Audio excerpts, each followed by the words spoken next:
Hey guys, I'm Dov, and today I'm back with more Total War Warhammer 2 online action. We're here with Boris Todbringer and the Empire, going to be taking on the Wood Elves, so let's go ahead and jump straight to the army composition. We've got Boris on the horse here. He's got nice 100 armor, missile block chance, the regeneration of course, solid combat stats. He also has Crush the Weak and the White Cloak of Ulrich, which are both going to be very good against the Wood Elves.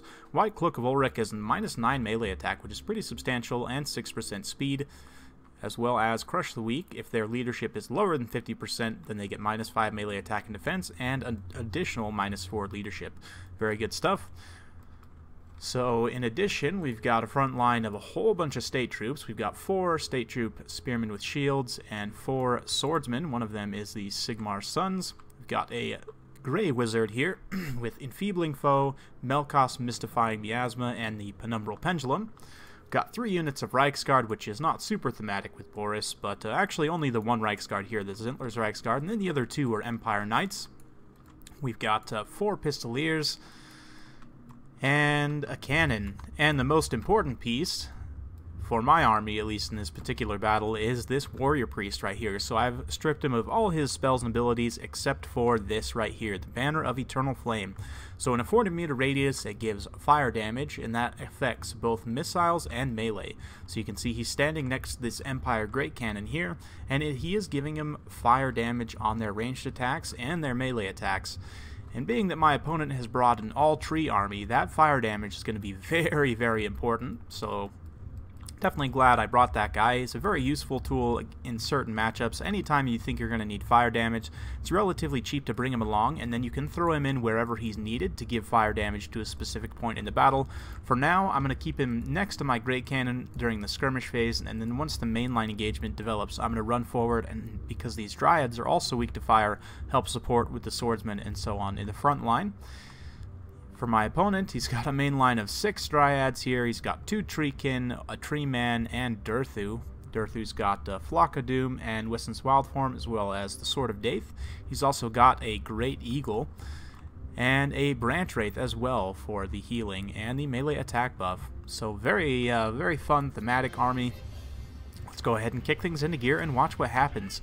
So since my opponent doesn't have any mobility or anything, I'm just immediately going to start cycle charging. You can see on the far side I got a charge with those Empire Knights, and these Empire Knights are going to come in and get a nice charge on these Branch Wraiths, do some decent shock damage, and then quickly pull away. And then we're going to get the mainline engagement underway. You can see I've moved my Warrior Priest up so he's no longer by that Empire Great Cannon, but he is going to be affecting these Sigmar Sons in the front line here.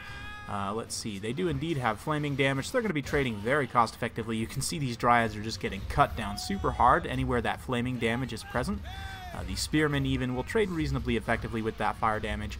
Now we're going to bring in Boris and the Zintler's Reiksguard straight into the center pocket to again take advantage of that fire damage. And although not the most impactful charge, they are going to get in here. Durthu's also still taking those cannonballs. We got a nice Penumbral Pendulum right down the line of these Dryads here, so we'll be able to rout them off. Meanwhile, the Pistoliers are just out in the flanks, kind of keeping the Treekin at bay here, and likewise at here, they're just kind of holding them in place. The Great Eagle came down, did some little bit of damage to these Empire Knights, but honestly, the Great Eagle should probably be trying to hunt down my Grey Wizard or shut down the Great Cannon. Those would be probably better targets for it at this point. You can see the Empire Cannons firing straight in here, probably doing a little bit of friendly fire, but Durthu definitely knows his targets. He's going to be laying an absolute beating on this Warrior Priest and actually terrifying him away. So that Warrior Priest is going to rout off. He's fairly low on HP, only about 800 hit points left. It's a little bit of a mistake keeping him so close to Durthu, but I wanted that fire damage on all these guys to be able to bring him down as quickly as possible. But you can see across the main line, we've been able to deal with the Dryads relatively successfully between the magic and the fire damage. Otherwise, they would trade very cost-effectively against Empire state troops. But this Treeman is still relatively healthy. Durthu himself is still relatively healthy. Boris and the Sigmar Sons beating down this Branch Wraith a little bit here. But we're going to get them switched over and start chasing down some of the routing units in the back line. Same thing with these Pistoliers over here, who are not microing very effectively. We're just going to get them switched into melee and start chasing down some routing units in the flanks here. Empire Knights coming in on the flanks, getting some nice damage done on some Dryads and Treekin. Treekin don't have the best armor piercing values. Now the Great Eagles come down on my cannon, right where it needs to be, But we did manage to inundate it with the Grey Wizard here and these Empire Knights, so it is going to be taken down in relatively short order. That being said, I believe the Branch Wraith is also coming over here, which is a little bit dangerous of a situation to send your healer into. He's not going to be able to stand up to all this, especially because the Warrior Priest has rallied, so he's going to give all the units in his pocket flaming damage, so that Branch Wraith is in for a really bad time. Meanwhile, the Empire Great Cannons are not able to fire, obviously, because of this combat going on around them, but in the meanwhile, bounce power is starting to creep a little bit in my favor. Boris and these Zintler's Reichsguard riding around together are going to be getting charge on this tree man here, just kind of trying to pin him in place next to these spears. You can see we've been able to rout off these dryads on the side. The Treekin, again, out on the side, haven't done the most damage. They've just mostly been kited around by Pistoliers at this point, which, I mean, granted, Pistoliers will waste a lot of ammo shooting at these heavily armored Treekin with their ward save and everything, but I guess not ward save. Physical resistance would be a more appropriate way of putting it. You can see, though, a really nice Flock of Doom from my opponent. A lot of these Empire State troops are going to be terrified away, but the Warrior Priest is going to finish off that Branch Wraith there in the back line, and now just chill and give these this Empire Great Cannon that additional fire buff, and we're just going to keep it focused on Durthu for the duration of the battle. You can see the Great Eagle dead. That's hopefully not going to clog up the cannon too much, but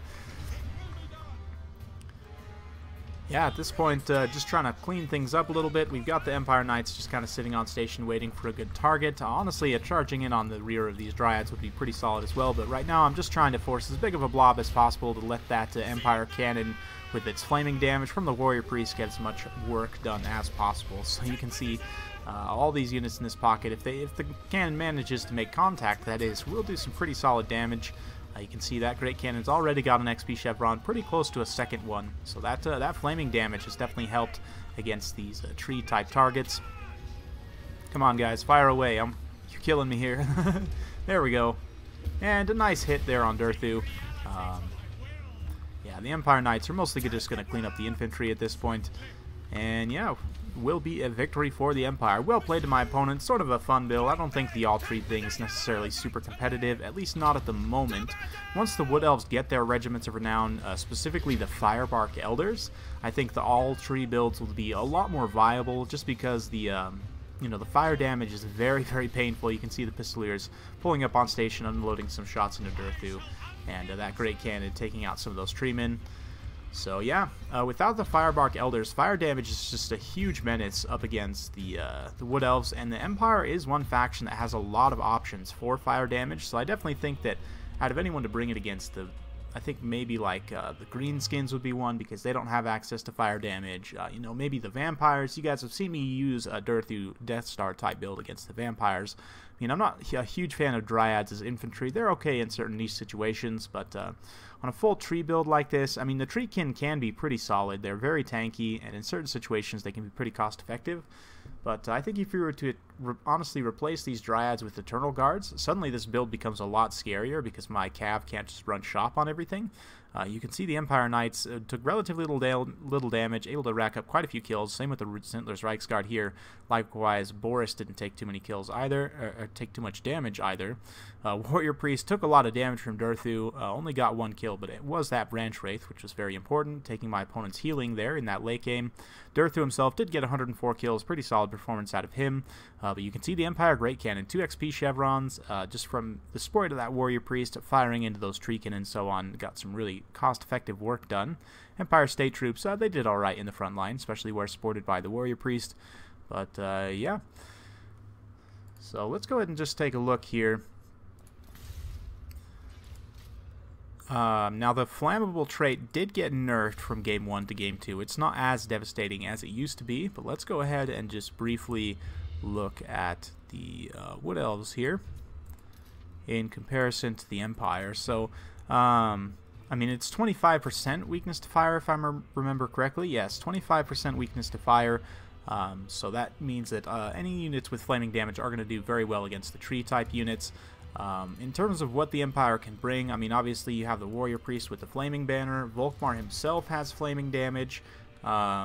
You can bring a Bright Wizard, obviously, which gives, you know, Flaming Sword of Ruin. Ruin.